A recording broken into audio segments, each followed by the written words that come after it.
no day shall erase you from the memory of time. These words are displayed in an installment at the 9/11 Memorial in New York City, a testament to the memories of the victims of the 2001 terrorist attacks. The quote is accredited to Virgil, a Roman poet who wrote the Aeneid in 30 to 19 BCE. In the Aeneid, the Trojan prince Aeneas speaks this quote to two ghosts of soldiers in the underworld. The legacy of these two soldiers is tarnished by their misdeeds, the two having gone on a bloodthirsty killing spree in the middle of the night to murder as many enemy leaders as possible in their sleep. Their deaths are equally as dishonorable. Enemy leaders spot one foolishly flaunting the helmet of one of his victims, and both are stabbed to death and decapitated, with their heads placed on spikes.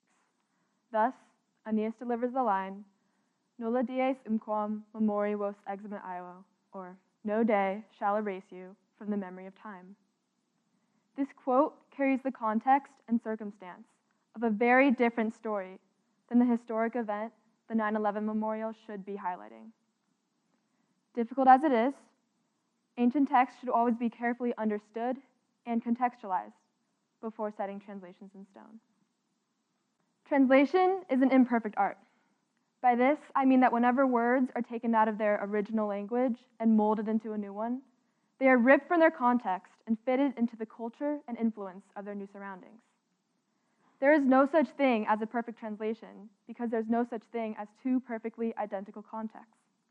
Classicists have translated, mistranslated, and retranslated the same ancient poems and stories hundreds of times for thousands of years. And modern students may wonder, why bother translating the same ancient poems and stories again and again? It's been done before. The fact is, not every translation of Latin and Greek is created equal. Because of its imperfection, translation is inherently political. Anytime a work is translated, the author's implicit bias suggests a slightly politicized version of the original. Obviously, it's impossible to reconcile every discrepancy, and most Latin and Greek words will have a close enough English translation. The word choice of the author dictates the version of the story we get. But what happens when these discrepancies and nuances add up over time, compounding into something questionably unfamiliar, incomplete, or uncontextualized from the original? We get a very different story. The Greek word barbaros produces familiar sounding derivatives. Words like barbaric, savage, uncivilized, primitive, backwards, etc. come from the word barbaros, but the original meaning of the word barbaros is foreign. Barbaros comes from the Greek onomatopoeic sound barbar, which is analogous to an English speaker saying blah blah, denoting babble or the unintelligible noise of incomprehensible languages. So, to the Greeks, someone who speaks the babble of incomprehensible languages is considered barbaros, foreign, stranger, non-Greek speaking. This definition is far from the derogatory, denigrating idea we have of barbaros. The shift from foreigner to barbarian in Latin, and especially in later languages, produces the negative connotation of savage and uncivilized non-Greek speaking people, usually non-European groups. What we take away from this slight nuance is the idea that the Cyclops of the Odyssey, cannibalistic, one-eyed monsters, are not just foreign to Odysseus' crew Greeks, but savage and uncivilized. In the Odyssey, Odysseus approaches the island of the Cyclops, where Polyphemus holds his men captive in a cave and eats them one by one. This terrible display of violence, and yes, barbarism, is meant to convey the idea that non-Greek speaking people are equivalent to uncivilized. Foreigners, the barbarous Cyclops, are meant to stereotype a flesh-eating, non-Greek speaking race. By translating barbaros as barbarian, a divide is drawn between us and them, making Europeans and later Westerners the bearers of high culture and civilization. This is just one way in which a single mistranslation flips the script. Centuries later, the Roman author Ovid retells the story of Daphne and Apollo. As the legend goes, the immensely powerful god Apollo sees the wooden of Daphne and pursues her through the woods, attempting to capture and rape her until she turns into a laurel tree. Undeterred, Apollo still assaults her in tree form, removing her leaves to crown himself victorious and claiming the laurel tree as his symbol. The story of Daphne's flight tells how the power imbalance between a god and a young girl led to Daphne's permanent metamorphosis. Even her transformation does not allow her agency, as her body is violated in a way, because she sacrifices her bodily autonomy in order to escape her attacker. This myth is filled with themes of violence, misogyny, consent, and possession, yet translations of Ovid's work have historically obscured, excluded, or even altered the violent events of the myth. In high school, I had read many translations of Ovid's Metamorphoses, both in English and in Latin classes. Due to varying adaptations from different time periods and different authors, my understanding of the text was that Daphne really was a willing partner in a love affair with a handsome god. It wasn't until I translated the Metamorphoses myself that I recognized firsthand what archaic translations had led me to believe. Daphne and Apollo is not a romance, but a tragic story of rape, and should be portrayed as such.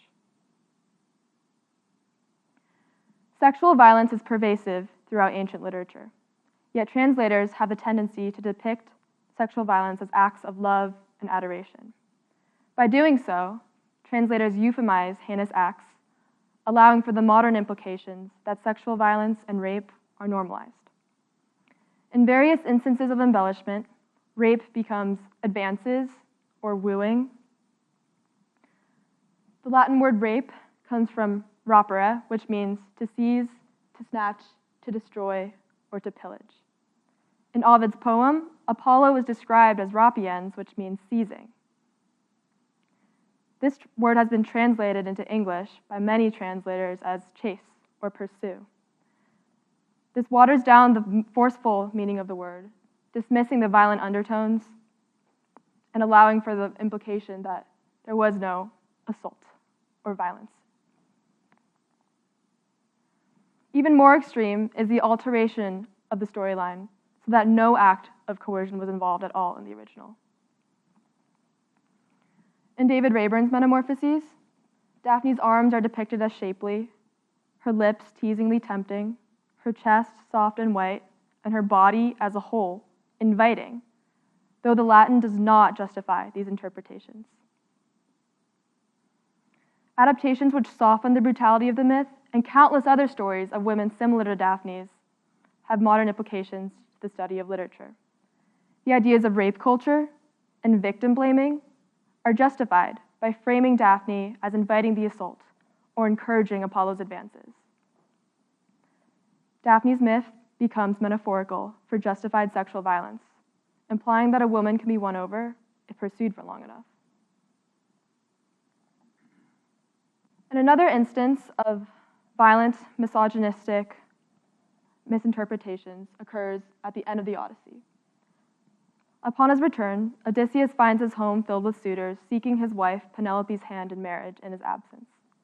He kills the suitors and orders his son Telemachus to kill the slave girls. Many translators have designed this scene in the Odyssey around a misogynistic view of women and slaves, calling the girls sluts and whores. These young girls, who would have likely been underage at the time, were called domoi by Homer, meaning that they were neither free nor had anything to do with prostitution in the original Greek. This word comes from the verb to overpower or to subdue, and the noun produces slaves or maidservants. The sexualization of these slave girls implies that their experiences in enslavement can be reduced to merely sexual exploitation. Additionally, this misrepresentation effectively correlates their status as slaves to their status as whores, implying that their sexual availability dictates their status. There is so much room for various perspectives to be perpetuated, despite the original, for just one word. Imagine the impact of an entire epic, such as the Odyssey, which is 24 books and over 140,000 words long. It is crucial for the translator to remain faithful to the original text and to contextualize their translation to the modern reader. In ancient epic, it is especially important for the translator to recognize that archaic translations come from a variety of backgrounds and sources, and sometimes misalign with the intentions of the original Greek and Latin author. When history is retold, this is inevitable. When history is rewritten, this is a problem. Thank you.